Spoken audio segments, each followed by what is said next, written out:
conversar. Ela está sendo formada, a Secretaria da Mulher está fazendo essa formação de política de gênero para essas equipes. A intenção é até 2016 conseguir formar 2.000, né? Pelo menos 2.000 guarda com esse olhar para a questão da mulher. E uma outra coisa também que assim está pegando muito, eu acho que a gente todos temos que bater de frente a essa questão do abrigamento, porque até eu que sou da Secretaria de Política das Mulheres, que estou aqui esperando, né, a nova casa-abrigo chegar e acontecer, estou esperando essa casa da mulher brasileira acontecer, né, a gente tem cobrado bastante, a secretária tem ido atrás, tem corrido, mas está tudo muito moroso. Então, acho que talvez a gente fazer, né, um movimento de mulheres, o NUDEM, o MP, né, e ir para cima do governo, por que isso não está acontecendo? Né? Se já tem o espaço, se já tem a verba, o que está faltando mais? Né? A gente esperar ter aí um número de 2.000 mulheres mortas, né, os corpos estendidos aqui a olho nu para todo mundo, para que o poder público possa fazer alguma coisa. Né? É isso. Espero não ser exonerado por essa. Não será. Se for também não tem problema nenhum. Foi por uma boa causa.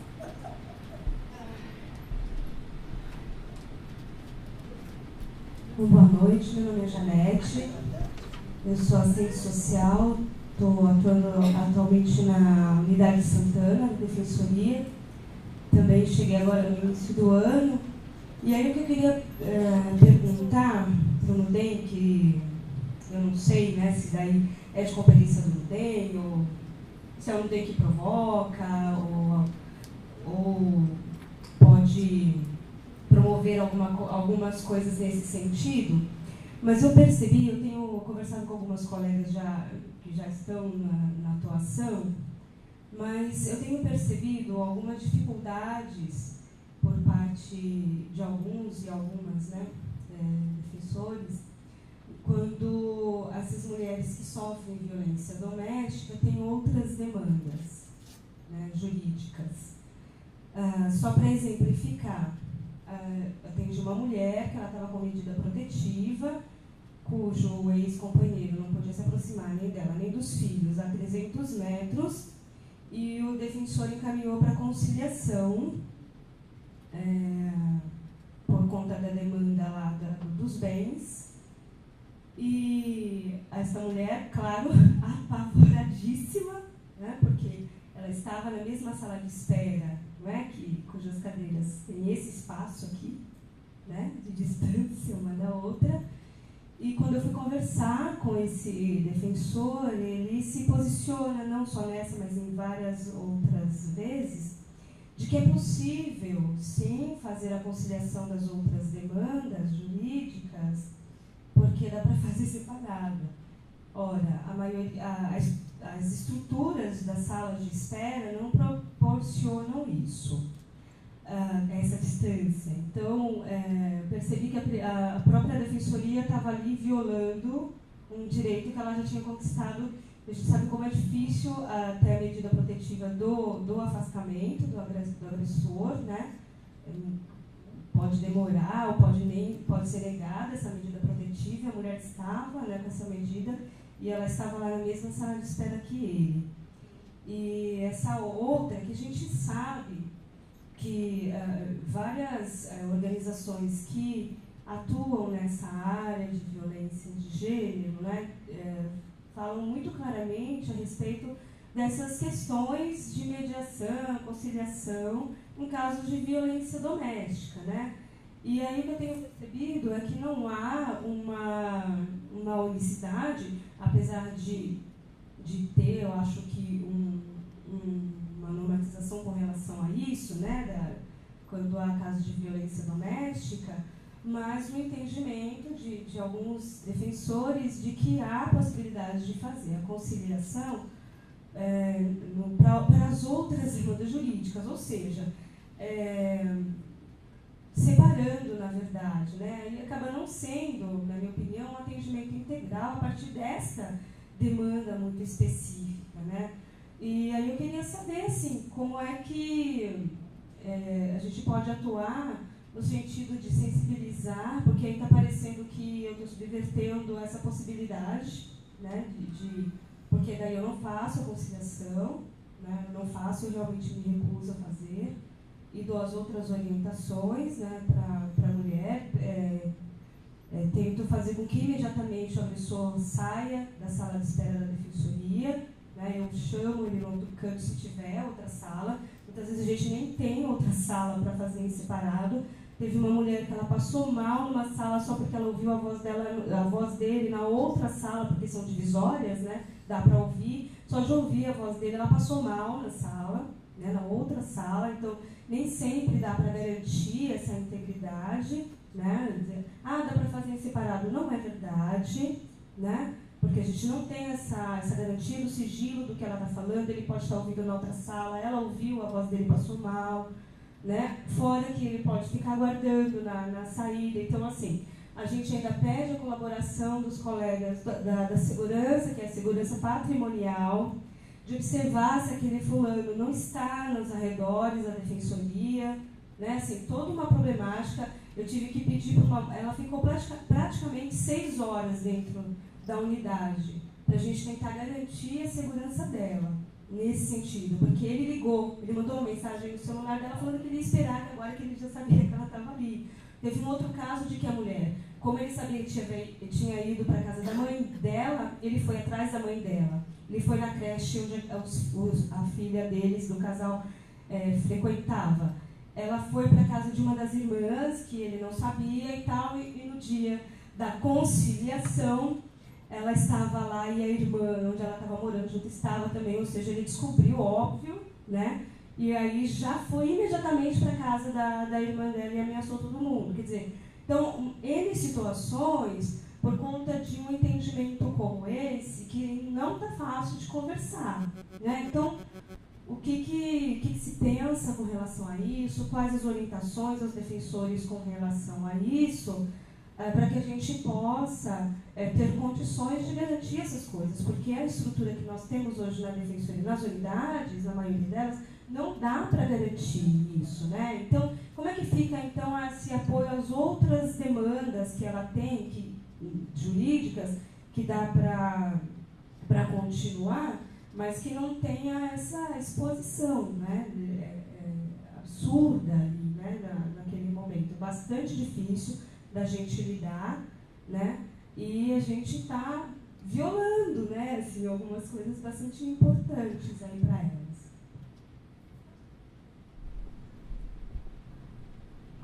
Com relação a isso, Janete, a Defensoria já está estudando isso, já trabalhou sobre esse assunto no PA 17/2013, que se iniciou justamente no PA 14/2012, não sei, que tratava dos limites da conciliação. Essa questão de atender separado, é separado mesmo. Ele vai atender, se você for atender um casal nessa situação, é o cara num dia, a mulher num outro dia, nunca no mesmo dia. O problema é que às vezes as pessoas chegam e a gente não sabe da questão da situação de violência, né? É encaminhado para a gente sem que isso seja indicado. Isso começou a mudar quando a gente começou a trabalhar essa questão com as defensoras lá na Regional Central. Então, muitos casos que vêm para conciliação, essa informação já vem no encaminhamento. Mas, às vezes, chega sem. E o caso que eu estava atendendo hoje, que a minha estagiária pediu ajuda desesperada, foi por causa disso. Porque estava uma situação de violência, ela não conseguia nem conversar com a pessoa, né? Porque não deixava ela falar, não aceitava que havia um boletim de ocorrência contra ele, que ele tinha motivos para ter feito o que ele fez, aquela história toda.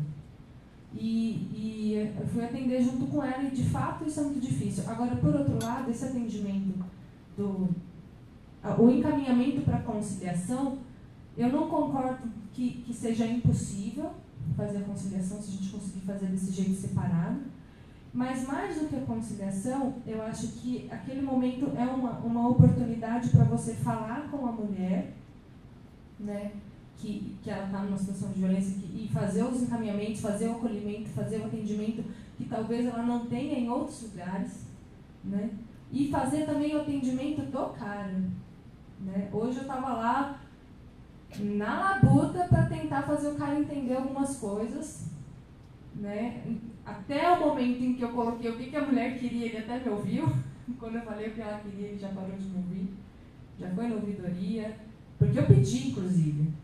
Porque ele queria falar com alguém superior a mim, porque eu já tinha botado o limite, eu tinha frustrado ele demais. E eu falei, então vai na ouvidoria. Por quê? Porque aí, por meio dessa reclamação dele, eu poderia colocar todas as coisas que acontecem, e aí a ouvidoria fica oficialmente sabendo. Ele fez, Cris? Ainda não. Ai, que pena. Porque esse é o caminho, meu. Por meio da própria reclamação de um usuário desse tipo, ele não era usuário, ele era convidado. Mas a gente consegue dizer por outros caminhos para a instituição que isso está acontecendo. Tem caso que essa mulher, por exemplo, ela não vai ser atendida por um defensor. A gente teve que, com relação à questão criminal, ela vai ser atendida pelo promotor. A orientação que eu pude dar para ela era vá conversar com o promotor no fórum, né? Que foi o que a defensora me sugeriu. Mas eu dou a orientação com o coração na mão, porque eu penso, ela vai conseguir falar com esse cara, né? E o que eu vou fazer no lugar disso? Né? Falar para ela conversar com a pessoa que de fato é o defensor dela, que é o promotor, já que não tem alguém na unidade para atender essa demanda. Né? E aí eu fico pensando, essa mulher que eu estava atendendo hoje vai ser atendida nessa regional do JVD, por exemplo? Eu poderia encaminhá-la, então, quando? Ana? Não, a semana que vem, quando funciona, quando vai abrir. O meu desespero é quando vai A gente tem um abrir. problema maior que a gente não sabe nem se os cargos vão ser criados, Isabel. Depende do Conselho Superior. Então, né, como é uma demanda que existe na Defensoria desde que a Defensoria foi criada, eu conto muito com o apoio de quem está aqui hoje, de quem não está, né, para mostrar essa necessidade, porque a gente tem dificuldade de convencer as pessoas da importância dessa atuação da Defensoria, né, porque é isso, todo mundo acha, não precisa porque quem acusa é o Ministério Público. Se a gente tiver essa visão fechada de que atendimento de violência doméstica é um processo criminal, então realmente talvez o MP é suficiente. Né? É a gente não enxergar nem, não perceber todas as angústias que essa mulher passa e esse atendimento especializado que ela precisa, né? Dela ser ouvida, né? Dela ser efetivamente acolhida. Então, assim, se for criada essa unidade, que realmente a gente luta para isso, né? Esses 2 anos que a gente está à frente do núcleo, Ana Rita, é a nossa luta diária, foi a luta da Thaís enquanto ela teve os 4 anos à frente do NUDEM.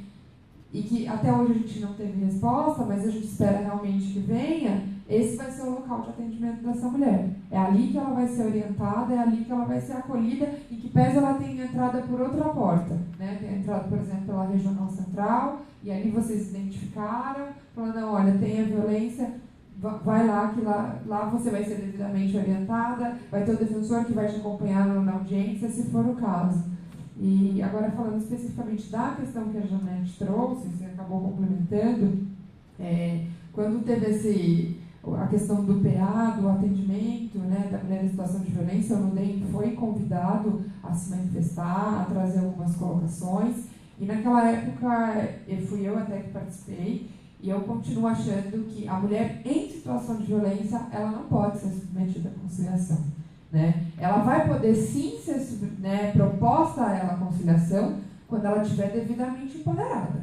Se ela já tiver efetivamente rompido aquele ciclo e que a gente possa encarar que ela tenha efetivamente paridade de armas. Porque, né, não é porque ela veio, eu atendi ela 2 vezes que ela conseguiu romper aquele ciclo. Então eu acho muito difícil que a gente vá conseguir isso num espaço curto de tempo.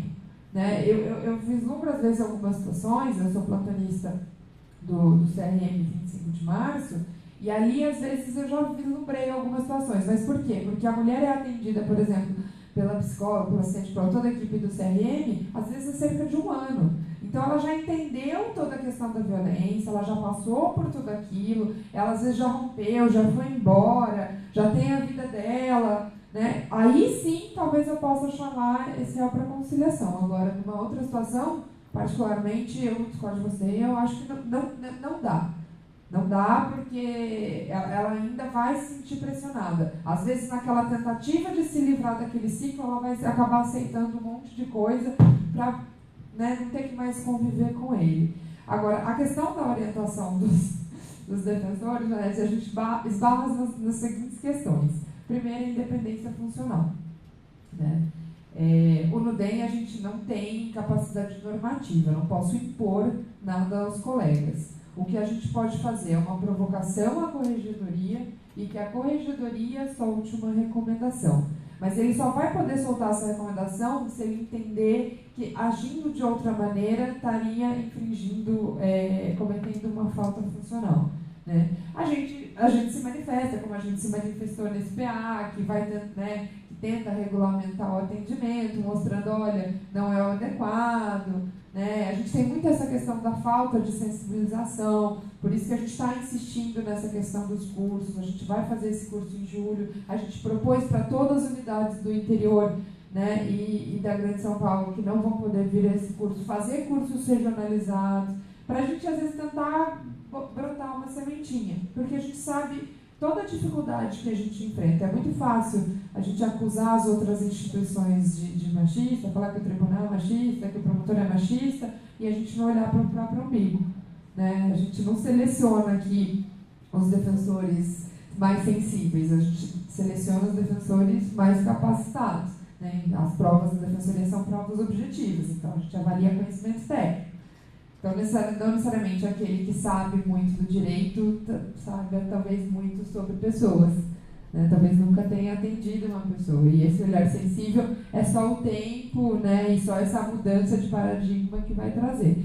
Então, o que eu acho que você pode fazer, nem sei se a Ana Rita compartilha da minha opinião, mas quando acontecer esses casos, que esses casos cheguem até nós, né, até a NUDEM, como você, acho que você que trouxe uma vez da DDM, né, a Bel, rotineiramente, quando tem algumas dificuldades, aciona o núcleo, e o núcleo está aí para isso, para dar suporte a toda a defensoria pública e trazer esse espaço com os movimentos sociais, né? A gente está aqui para dialogar com todo mundo. Então, quando tiver uma demanda assim, traz isso para a gente junto tentar pensar numa solução, né? Talvez mudar, tentar explicar para o colega por que não é aconselhável aquela atuação naquele momento. Tá?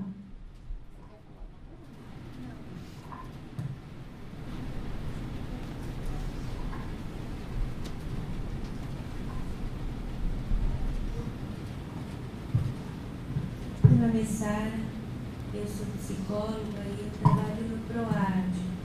Trago uma situação porque eu me angustia bastante, eu não sei exatamente qual é o lugar que se trata isso, né?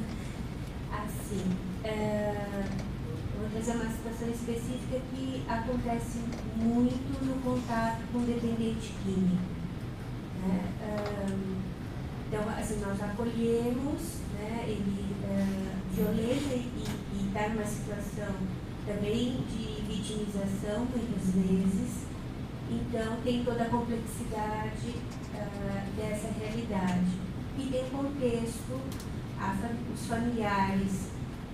O que eu tenho acompanhado é que as mulheres, as esposas ou as parceiras, elas se sentem refém, são pessoas que trabalham muito e que quem faz a maternagem, em geral, é o pai, que é usuário durante a maternagem e tem situação de abuso. Aí, assim, ficou muita coisa.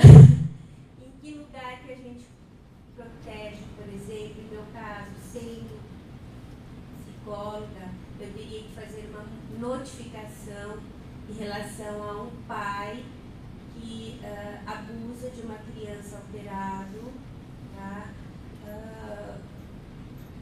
Que lugar que é feito esse tipo né? Como é que eu notifico? Sendo que esse pai também é muito importante, também entra em tratamento, sai de tratamento, aquilo tudo que a gente sabe sobre os dependentes. Né? Então, assim, como que a gente cuida desse ser, mas também tira essa mulher da condição de refém, empoderando-a, e cuida da criança, né? Às vezes bebê, às vezes 3, 4, 5 anos. Então, que caminhos que a defensoria teria para essa multiplicidade de situações? Né? São pelo menos 3, né, pessoas em lugares completamente diferentes, numa situação de vitimização importante. Bem, eu entendo essa questão do drogadito estar numa situação de vítima, mas no meu ponto de vista, a partir do momento que ele vitimiza, a gente tem que responsabilizá-lo por isso, né? Então, a priori, ele não pode ser mantido nesse contexto. Agora, há alternativas. Você pode acionar o Conselho Tutelar, que é o órgão de defesa da criança e do adolescente. A gente sabe que a atuação do Conselho Tutelar é complexa na nossa cidade. Então, se você me perguntar o que você acha que vai acontecer, ele vai tirar a criança daquela família. Eu não acho que isso seja justo com essa mulher, né? Ele usuário ou não usuário é uma violência doméstica, então há a possibilidade também de fazer uma denúncia numa delegacia especializada e pedir uma protetiva para essa criança. E aí ele seria afastado desse ambiente familiar por conta dessa medida protetiva. E nesse contexto todo, eu acho que trabalhar a consciência da mãe de que isso aconteceu, pode acontecer, porque acho que negar essa situação é o mais normal, o esperado, porque é muito complicado você conviver com tudo isso. Mas explicar todas as consequências que ela também pode acabar sendo responsabilizada se ela for omissa com essa situação. Eu não sou adepta à atitude radical, vou prender ele, pronto, vai resolver. Mas eu acho que assim, ela tem que ter essa consciência de que isso é um crime, apesar dele ser pai, e que ela pode ser responsabilizada se ela souber e não tomar uma providência. A gente sabe essa questão dos drogaditos, tem a questão da autonomia. Eu acho que isso muito também, as mulheres acabam aceitando muito isso que você falou, que eles exercem a maternagem porque o Estado não garante a creche e a vaga na escola, né? Porque se essa criança tivesse esse local para ficar, a mãe provavelmente não deixaria com esse pai, né? E ela estaria protegida. Então a gente vê aí que quem é mais vítima de toda a situação, porque todos eles são vítimas. Mas assim, eu acho que essas duas opções, eu não sei a região, acho que dependendo da região, dependendo da atuação do Conselho Tutelar, eu acionaria o Conselho ou uma delegacia de polícia. E claro, tentar ver se tem uma família extensa para onde essa mulher possa ir ou deixar com outro familiar, para que essa situação não aconteça mais. Bem, é isso.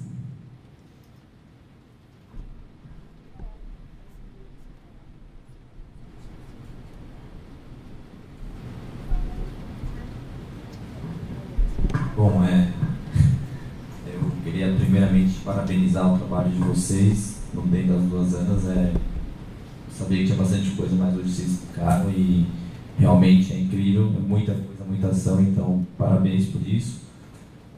E eu queria também trazer só um outro tema, só para saber de curiosidade, que vocês escreveram um artigo muito legal no livro Temas Aprofundados 2 sobre a Defensoria Pública, e um dos temas era que se a mulher esbarrasse no critério financeiro, não atender ela seria uma outra violência, já que ela já sofreu muitas outras, já seria mais uma violência que a Defensoria Pública estaria cometendo contra ela. Eu achei isso muito legal e eu queria saber como que esse tema está sendo tratado na instituição, se vocês estão, se isso já é entendido, como que vem sendo tratado, se vocês estão brigando, se é minoritário, se pode mudar ou se já mudou. Obrigado. Bom, essa questão, Felipe, na verdade, ela já foi trazida para a Defensoria Pública nas conferências estaduais, né? E, salvo engano, no ano retrasado, a gente propôs juntamente, a gente construiu, né, e propôs juntamente com a ouvidoria uma proposta de alteração da deliberação 89, que é a deliberação que trata dos critérios de atendimento dos usuários da Defensoria.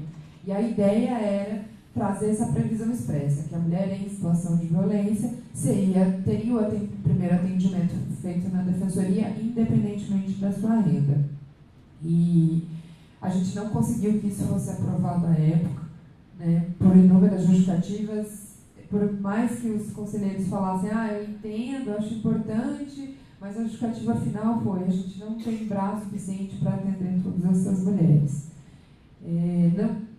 A gente não ficou satisfeito com isso, e o ano passado novamente se discutiu a deliberação como um todo, né, e a ouvidoria mais uma vez encampou, né, porque já que ela tem assento no conselho, essa discussão, né, tentou mais uma vez que isso fosse aprovado, e o que a gente conseguiu foi a inclusão de um artigo que fala que a mulher que tenha risco à sua vida, né, tem risco de vida, para essa a gente vai fazer os pedidos de urgência.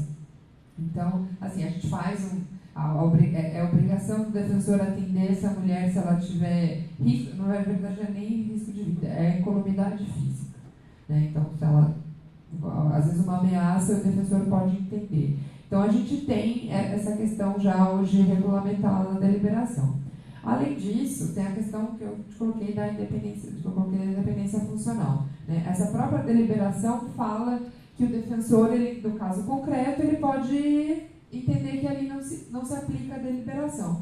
Então, por exemplo, eu, num atendimento, né, que pese a mulher, né, ela tem um salário, entenda que ela possa pagar um advogado, eu, na minha atuação como defensora pública, eu posso prestar esse atendimento, eu posso fazer os pedidos de medida protetiva e depois, obviamente, vou ter que orientar para, olha, agora que, né, a gente salvaguardou os seus direitos, vamos, então, ação de divórcio, daí, uma ação de divórcio constitui um advogado. Esse é o que existe hoje. Na última conferência, essa proposta retornou, né, e ela foi ampliada. A demanda da sociedade civil não era só mais para as mulheres vítimas de violência doméstica familiar, mas sim para todas as mulheres em situação de violência, incluindo a questão da violência obstétrica.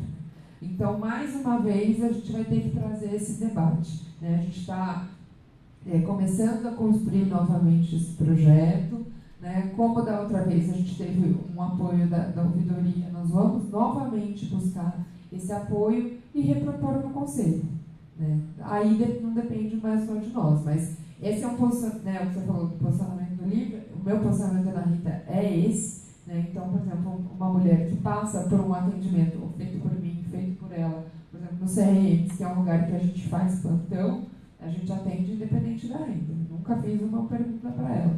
Agora, a gente tem uma outra questão, é que se a gente, por exemplo, desse continuidade nesse processo, eu não poderia pedir para ela os benefícios da justiça gratuita, né? Porque a gente esquece que, no criminal, no criminal atende todo mundo? Não é que atende todo mundo. Eles não fazem essa avaliação financeira, mas o réu que tem condições de pagar, ao final, a gente pode pedir custas que são revertidas para o Fundeb, né? Talvez essa possa ser uma possibilidade também. Mas eu acho que a gente vai enfrentar muito, né, numa ação, por exemplo, que não tenha mais essa questão da violência, a gente vai esbarrar, né, na outra parte, que vai questionar o benefício da justiça gratuita e que vai questionar, inclusive, a atuação da defensoria. Falar, não, tem que comprovar que ela tem dinheiro, talvez ela esteja tirando o lugar de outra pessoa.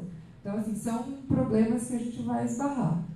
Então, assim, hoje a questão ela é tratada somente nesse âmbito.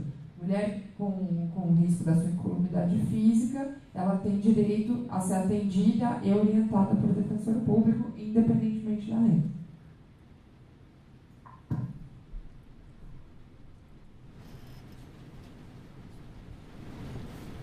Incolumidade física. Então, eu também não sei, porque não fui eu que fiz essa proposta. A integridade. Uma ameaça pode ser entendida como uma incolumidade física. Se é uma ameaça que vai matar, né? Se é uma ameaça que eu vou bater, é risco a incolumidade física dela. Acho que é interessante observar, assim, ela tem bens, mas Naquele momento ela não pode dispor de um bem para pagar um advogado. Porque uma coisa é ter uma casa, imagina eu ter que vender a casa para pagar um advogado, né? Então, eu não tenho, eu tenho que resolver essa demanda, né? Eu estou em situação de violência, eu tenho que sair dessa situação. Então, não vi essa justificativa para não, nesses casos especificamente, mas em outros. Não, o cara tem uma casa de 400 mil reais, vende a casa e contrata advogado. Eu ouvi isso já. Então, mas Agora assim... da rua 2010, né, gente? Ou não, mas assim, uma coisa, se ele tem uma demanda de, sei lá, de indenização porque bateu o carro, entendeu? Aí não tem pressa, né? Agora, uma mulher que está vítima de violência, ela não tem que esperar. Né? A gente não tem que esperar ela conseguir. Então, por isso, acho que nessa situação de urgência, pelo menos a gente conseguiu convencer a defensoria a fazer com que os defensores atendam essas mulheres nas suas demandas de urgência e depois orientá-la que nas outras demandas decorrentes ela tem que contratar advogado, porque aí não tem mais a questão da urgência. E qualquer mulher ela tem que ser orientada. Então, assim, mesmo não tendo uma demanda de urgência, ela tem que receber a orientação do defensor, de seus direitos, quais demandas ela pode propor, né, o que ela está passando. Isso também é dever, porque o defensor público tem esse dever também, além de propor ação, né? A gente não faz só atuação processual. Então, qualquer mulher que chegar, ela tem que ser atendida por um defensor e orientada. Ele pode falar, olha, eu não posso propor ação para você, porque você tem condições, mas eu vou te explicar todos os seus direitos. Isso não pode ser negado a ela. Mas acho que a gente pode construir e um dia chegar lá, dessas mulheres serem atendidas, e aí de uma forma, como diz a própria lei, né, integral e humanizado. Só para esclarecer, essa história do imóvel, essa questão da pessoa tem uma casa e tem que vender a casa para pagar advogado, isso também foi discutido na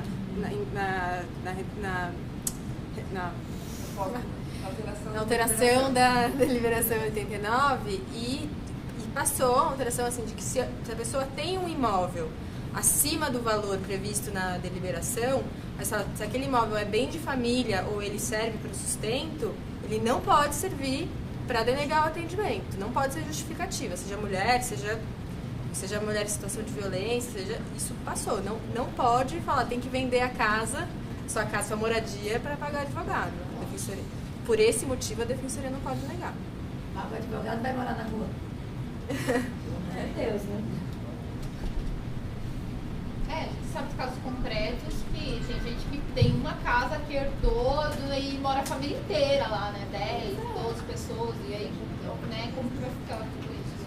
Eu acho que, assim, os casos concretos têm que ser analisados. E por isso que a deliberação também dispõe dessa possibilidade. Outras possibilidades, de acordo com o caso concreto. Você pode, apesar de, na teoria, ele não ser possível atender, você pode autorizar o atendimento. Pode explicar para mim a conciliação? Porque eu nunca ouvi esse tema aí. Essa conciliação de marido e mulher. Que na verdade, assim, uma das atribuições da Defensoria Pública é a realização da conciliação, né? Então, a conciliação é chamar as partes envolvidas naquele processo para tentar, de forma extrajudicial, ou seja, antes de dar entrada no processo, aquelas partes cheguem a um acordo. Então, por exemplo, dois vizinhos que brigam, porque um construiu um muro e está atrapalhando o outro. Eu chamo, uma das partes vem até a defensoria, né, fala, eu tenho essa demanda. Né, daí a gente analisa, realmente a senhora tem direito, a senhora acha que se a gente chamar o seu vizinho ele vai vir? Vai. Então a gente manda uma cartinha, marca um dia, manda uma cartinha para os dois, pede para comparecer e a gente explica toda a demanda jurídica, a gente explica, né, todas as dificuldades de um processo e pergunta se não tem a possibilidade de conciliação. Então as partes ali vão construindo, um cede de um lado, um cede do outro e a gente tenta fazer esse acordo. Então, por exemplo, nessas questões, porque... Marido e mulher com violência.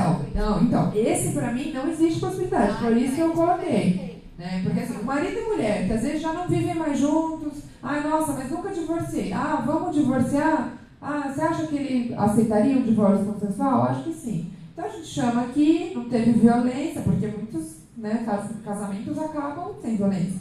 Acabaram porque não tem mais por que continuar.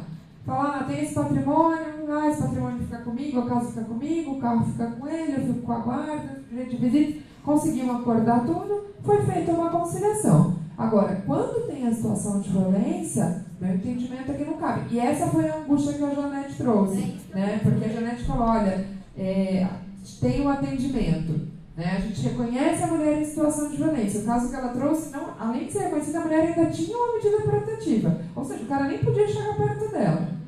E como que eu vou chamar para discutir, ainda que seja só a partilha de bens? Né? Eu estou expondo essa mulher, porque se ela já está fragilizada pela medida, né, ela vai aceitar qualquer coisa que ele propor. É isso que eu queria entender, porque as outras eu entendo. Agora essa daí foi como? Não, então.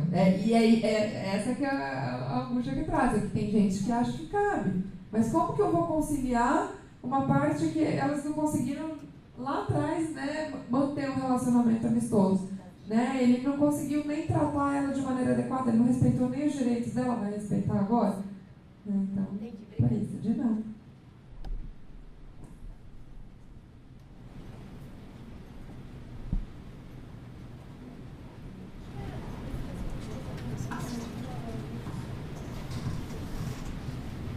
Bem, gente, né, todo mundo, quem que falou, né, das suas demandas, eu queria saber se alguém quer fazer algum encaminhamento, propor alguma coisa para a gente, né, trabalhar, ou depois a gente dar continuidade à proposta, para quem não vê na primeira audiência, que a gente faça audiências trimestrais, né, quando possível, para a gente conseguir essas experiências e construindo em conjunto.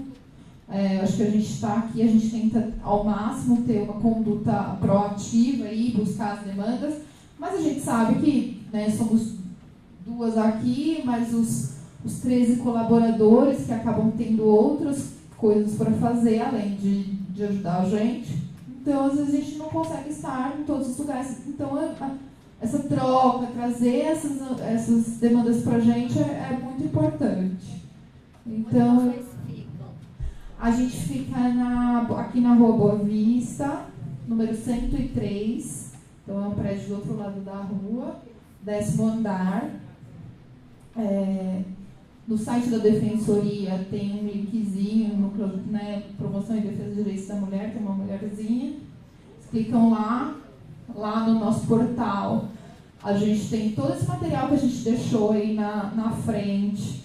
A gente tem lá, pode abrir, baixar, copiar, imprimir, distribuição livre, acesso livre. A gente também coloca umas notícias interessantes que a gente vê em né, toda a mídia, que a gente acha notícias com esse viés de gênero, né, em respeito à autonomia da mulher. Lá também tem links de outros serviços, rede, serviços de aborto legal. Então, assim, o nosso portal a gente tenta alimentar de uma forma que, né, todo mundo acessando ali vai conseguir ter. E ali tem nosso e-mail, nossos telefones, a gente está à disposição para todos e todas sempre. Alguém quer fazer algum encaminhamento? Eu só queria dizer que eu acho que é muito válido o nosso encontro, né? A questão de unir forças, porque nós somos poucos. E tem grupo aí. Eu acho que essa poderia ser um lugar onde a gente pode encaminhar as coisas práticas, porque a gente vive constante com uma angústia que nós, cadê mais porque nosso trabalho abrange a família e tudo, né? E nós chegamos em situações muito desesperadas mesmo, né? Então, eu acho que está na hora de mulher, não ter mulherzinha no corredor, mas tem que ser muito mais forte, né? Que nós temos muito força e unidos tem mais. Eu apelo muito a isso, porque eu acho que nós temos que somar muito, tá? Obrigada, eu agradeço muito a iniciativa, tá? Muito obrigada, parabéns mesmo. Lá na porta tinha uma listinha de presença, é legal deixar o e-mail lá, porque a gente criou um grupo de e-mails das audiências públicas, da outra que a gente fez, e aí dessa agora a gente vai somar, e aí a gente compartilha as informações, e aí acho que é a vontade para trocar também as angústias dos eventos, porque é isso que a Margarete falou, a gente tem muitas angústias, né, muitas, acho que todas nós temos, e a gente, eu acho que somar em todas as nossas demandas, né, a gente às vezes se sente muito isolada, fragilizada, e a gente sabe que se a gente souber onde procurar parceria, ajuda, né, é melhor. Então, esse grupo também serve para isso. Ok? Ana, deixa eu só dar um informe da classe. Eu trouxe um cartazinho hoje, que eu peguei lá na Câmara Municipal, que vai ter audiência pública no dia 21 de maio, às 3 horas, lá na Câmara Municipal, às 13 horas, 1h da tarde. A audiência pública da Comissão de Saúde da Política de Álcool e Drogas, né? Programa de Braços Abertos. Então, assim, é um programa que está muito polêmico, porque alguns acham que dá resultado, outros acham que não dá resultado, e aí a mídia fez essa reportagem falando da questão que os traficantes estão falsificando os crachás, as roupas, vão lá vender droga e aproveita esse dinheiro que o usuário, né, ganhou com o trabalho para comprar mais drogas e tal. E aí, por conta dessa polêmica, foi chamada o programa Braços Abertos, que vai vir na Câmara Municipal, para explicar como que é esse programa, para a gente poder discutir, para a gente poder também dar opinião, né, sobre a opinião da gente sobre essa questão. Então, a Secretaria de Mulheres vai estar participando dessa audiência, até porque a gente tem uma funcionária da Secretaria que está lá ativamente, dia a dia, participando do GT, né, ela é psicóloga e também é da área da saúde, e eu acho que seria bacana quem puder ir, né, eu acho que dia 21 de maio, se você quiser ficar com esse cartazinho, não tem problema, às 13 horas na Câmara Municipal. Tanto que é importante a gente entender, às vezes a gente acha, isso, né, não tem nada a ver com a nossa demanda, mas a gente foi convidada para uma reunião com os médicos do programa, porque eles estão sentindo uma resistência muito grande hoje, né, que aderiram ao programa, existem 15 gestantes, e a gente eles estão sentindo um problema muito grande, que elas estão muito resistentes em fazer pré-natal, e aí foram entender por quê. E aí é porque elas sabem que o hospital de referência da região tem essa conduta de retirar os filhos das mulheres. Então elas sabem que quando elas forem dar à luz, há um grande risco delas saírem do hospital sem as crianças. Então é uma demanda que a gente tem que enfrentar, e aí, né? Para onde que essas mulheres vão com essas crianças depois que elas tiverem esse filho? E perpassa com toda a questão da maternidade, convivência familiar, direito da criança e do adolescente. Então é uma demanda bem complexa, e eu acho que nessa audiência essa questão tem que ser levantada, porque se viesse talvez não tenha sido pensado antes. Então, Ana, também na unidade móvel também a gente recebeu muitas mães que estão passando por situação de violência dos filhos, né? Os filhos que são usuários, são resistentes, não querem, não aceitam tratamento, elas não estão dormindo, eles quebram tudo dentro de casa, elas estão abandonando o trabalho porque eles sabem que ela trabalha, então quando chega no final do mês, ela chega com o dinheiro em casa, eles querem o dinheiro, aí eles batem nos irmãos, batem nas mães, ameaça de morte, né? Então, assim, de uma certa forma, tudo está interligado, né? Então, acho que a gente tem que pensar no conjunto. E aí, eu esqueci um detalhe quando ela falou na questão do assédio sexual nos ônibus. Há um tempo atrás teve aquela PL, né, do vereador Alfredinho, do ônibus de lá e tal, que a secretaria acabou confrontando. Hoje, a gente já voltou a discutir novamente essa questão dessa PL, a Secretaria de Mulheres, com o movimento de mulheres da cidade. A gente está sentando, está voltando a reunir para conversar com ele, para que, se for fazer novamente, se a gente for levar esse projeto novamente para a Câmara de Vereadores para votação, tem que ser construído no coletivo, com a secretaria, com os movimentos. Então, assim, de repente, vocês, né, quiserem conversar um pouquinho sobre isso, tá? Acho que seria legal.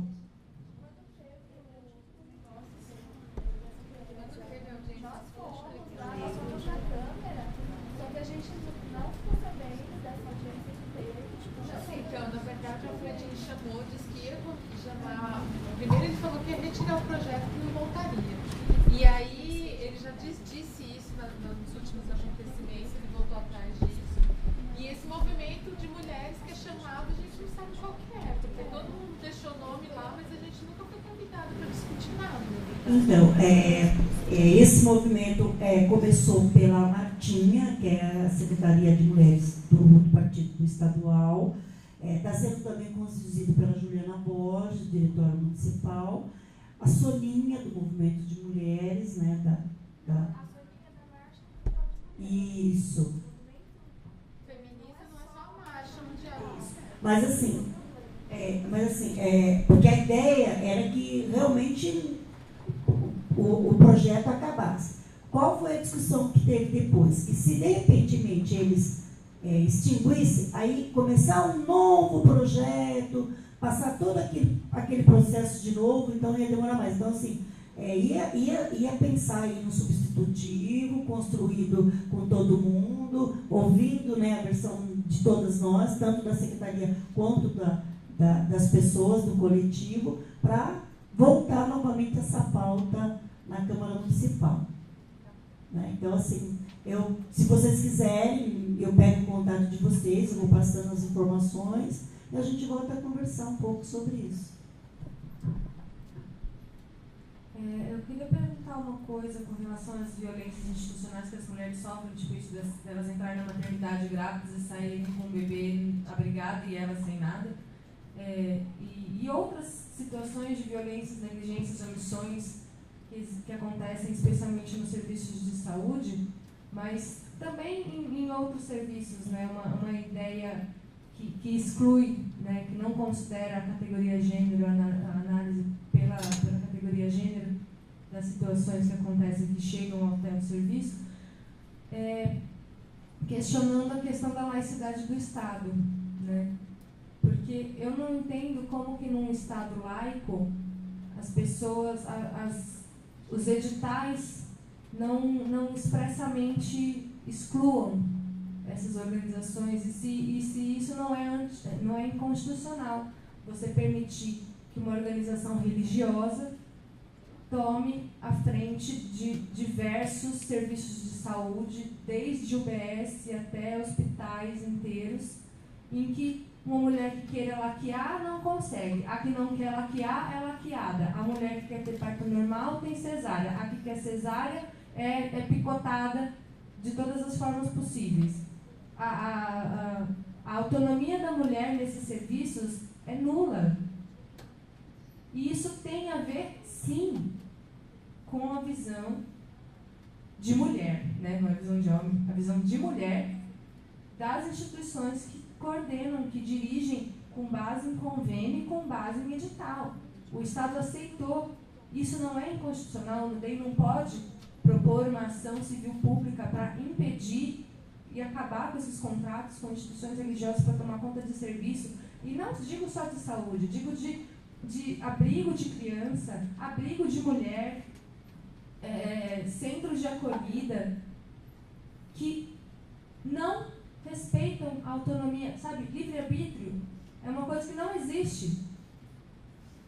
Porque livre-arbítrio diz que você tem o direito de escolher, mas essa escolha, se não for a que a instituição exige que você escolha, aí não pode, aí você vai ser punida.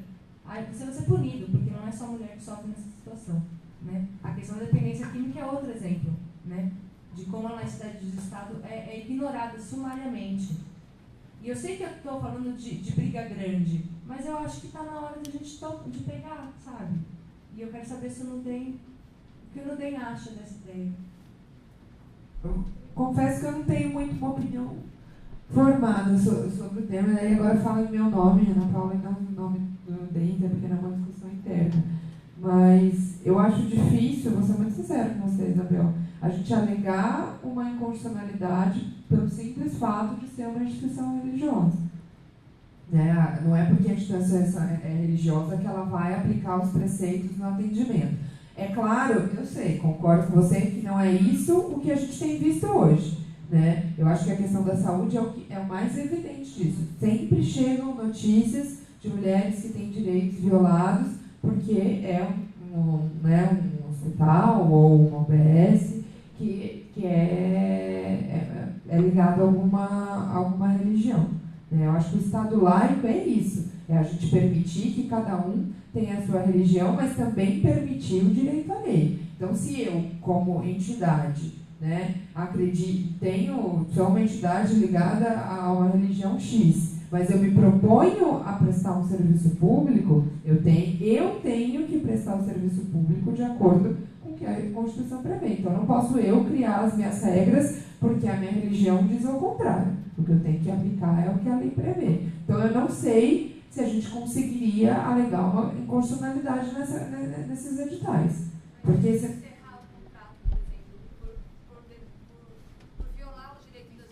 Aí sim, então, mas o problema não é por ser... Então, na verdade, é uma outra questão. Então, é um outro viés. Eu não posso proibir elas de concorrer, eu não posso fazer com que o edital traga essa previsão. Mas a partir do momento que essa entidade ganhou um edital, passou a prestar um serviço público, se a gente notar que esse serviço público não está sendo prestado de forma adequada, violando direitos fundamentais por conta de uma crença religiosa, eu acho que sim. Aí eu acho que cabe uma providência, sem dúvida. E eu acho que o Nudem tem sim competência para isso. Eu gostaria de fazer 3 propostas, não sei se de encaminhamento, mas 3 propostas. Uma é com relação ao que eu trouxe mesmo, a questão das conciliações. Se para além dos cursos, porque o curso é uma coisa muito assim, vai do interesse, não é? De participar ou não, né? Mas se há uma possibilidade de, a partir dessas discussões e manifestações feitas nos PAs, propor para que nas unidades se faça esse debate e se manifeste com relação a isso. Vamos fazer uma sensibilização, vamos fazer uma conversa, uma roda de conversa, mas que traga o debate, aprofundar esse debate com relação às conciliações, porque não são poucas. Semanalmente, pelo menos 4, 5 casos. Não são poucos. Não são poucos. E também não são poucos casos em que a mulher já fala, ela já disse que tem violência doméstica. Ela não fala, a gente vai ter que subentender na fala dela, puxar, não, ela já chega falando. Né? Então, isso é sério. Né? Se fosse uma coisa que a gente tivesse que subentender, né? Uma bola de cristal para entender o que está acontecendo ali, mas não é. Vai dizer, só porque vocês